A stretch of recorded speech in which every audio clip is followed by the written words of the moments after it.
Our product, MUSE Microscopy, means microscopy using surface excitation for pathology tissue. And I'm about to share with you that our technology is changing a 100-year-old process that's still in existence for all pathology, dermatology, whatever it is, whatever piece of tissue they have. I'll show you they go through the process and they create a glass slide like this that's 2 to 3 microns thick piece of tissue that's done with caustic chemicals. And this is the first thing that happens before you hear about digital pathology.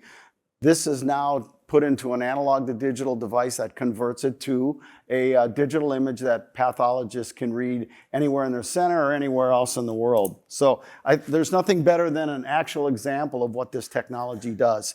Women's health is our first target from a clinical perspective. And on the clinical side, if you take a look at women's health and breast biopsies, where a woman unfortunately may feel a lump, ends up going to a hospital or a breast center where they'll do a digital mammography tomogram, probably ultrasound as a follow-up to see what it is. And unfortunately, in some cases, they say we have to biopsy that tumor to see if it's cancerous or not and what else is going on. Well, the good news is that 8 out of 10 of them are usually benign. Only about 2 out of 10 patients, actually it is cancerous. The issue is when they have to wait 4 to 5 days. They take out that biopsy tissue. They have to, and I'll show the process, they have to go through an extensive process where they take the piece of tissue. It goes actually to a lab. This stuff is typically mailed to a histology lab. They use caustic chemicals to turn this into a paraffin piece of wax. Then they use a microtome, a $200,000 device to cut micron thick slices of tissue, and then they create this glass slide. That process takes about 3 or 4 days. So anything that happens in pathology, whether it's dermatology, whatever needs to be done to be looked at, on the histology side, takes up typically a week in the US and could be 2 weeks rest of the world. So we change that entire process because we're a direct-to-digital device. Within the surgeon takes a piece of tissue, we put it into our cassette, which would take up to a 300 micron piece of tissue. We put it in this cassette. This is a disposable device that we'll obtain a lot of revenue with. And they put it in our device. Looks like a Keurig coffee machine. You could see it there in the middle. And within minutes, we have a pathology image like this here, like on the regular slide, that it can be sent to a pathologist for immediate read. So in the example about the women's health, by the time that woman gets back to the dressing room, the image could be sent to a pathologist and let them know whether or not it's cancerous or not, and it'll accelerate the diagnostic to treatment cycle. This is true for any piece of tissue. Right now, we can do about 80% of the tissues on the market. And here's the difference. This one piece of glass slide, if you miss the margins or you need to do something else, you need to produce another glass slide before it can be digitized. Because of the fact we're looking at surface excitation, we can go down from 100 microns to 300 microns. You can put a slab of tissue in here, and we can image at depth. So we have X, Y, and Z focal planes that they're able to look at the images. So every time we scan this, we produce about 12 equivalents of the glass slide. And then it's immediately available. Our product has all the formats for DICOM image transmission. We're compatible with all the Hamamatsu, Leica, all the viewers that are on the market. So we truly are a direct-to-digital product that has no predicate device. I'm going for de novo FDA clearance on the product, but we're starting in this just shows that we have depth in the product and that I'm able to have multiple pieces of tissue in the XYZ plane. I'll get into how that's really a clear advantage because when you look at the images, which I'll show you, we do have a great professional team. Here's Dr. Rao at UCLA. It hasn't changed in 100 years. They were using a microscope. Now they're actually able to take the slides and view them on digital, but everything starts with the glass slide approach. From a user perspective, we created a GUI interface where everything is self-touch for the operator. We'll have protocols for liver, lung, breast tissue. We'll have individual protocols across the board.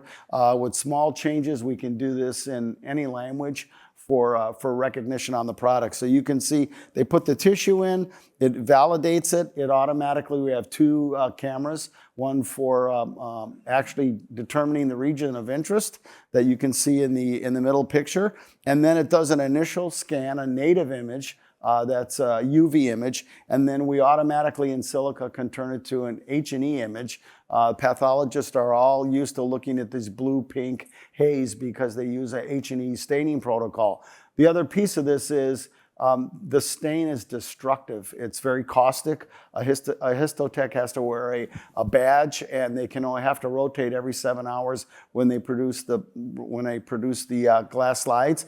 For us, we keep the tissue intact, so we're able to do downstream molecular RNA, DNA. All the tissue integrity is held. And in the event they do want to convert it to a glass slide for maybe 20% of the things we can't do, the tissue's integrity, they don't have to take another biopsy. They can actually use the same piece of tissue.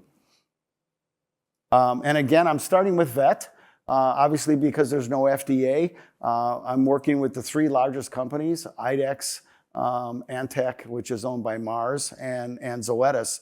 They're all very common names. They have about 80% market share, and we're all in the process now of obtaining term sheets for exclusive rights globally to be able to offer this product on the vet side.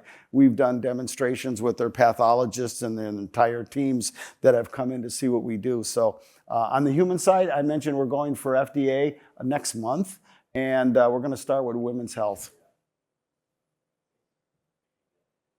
So just to show you, this is a native image showing tissue of a dog. We think this is could also be used for pathology art somewhere down as a side business. But when pathologists take a look at our native images, they get very used to them. They're used to looking at the H&E type of image, but we're able to have them make diagnosis off of the native images now because they see the depth. They're able to see multiple focal lengths. This is breast tissue. You can see that we convert it immediately to an H&E for a pathologist, and then we can zoom in where they can see the cells and the nuclei and everything else. So we produce these type of images in minutes instead of days. The next step, of course, is AI. We are talking to the AI companies. We want to continue those type of discussions because we have a Z-stack of data. We're able to be we believe, the preferred provider because you're not just looking at a digitized 2D image. We have a full data set that they'll be able to look at cytoplasm versus data. Everything will be individual. So a lot of headroom on the AI side. We also have full storage capability. Everybody asks, what are you going to do with the cassette and the images? We have that side of the business all lined up with partners that we have from a radiology perspective. Veranex is here at the meeting. They help us get this to a production product. So my hat's off to Veranex and their engineering team, going from a research project to an actual clinical product.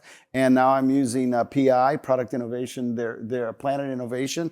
They can produce quantities for 1,000 up to 5,000 for us globally for mass production. I've got an incredible team like everybody talks about. It's all about your key opinion leaders and your medical staff. So I have both on the veterinary and on the clinical side for human health. I've got an incredible team for the FDA that are already in line for it. And I wanted to thank you. Open it up for any questions.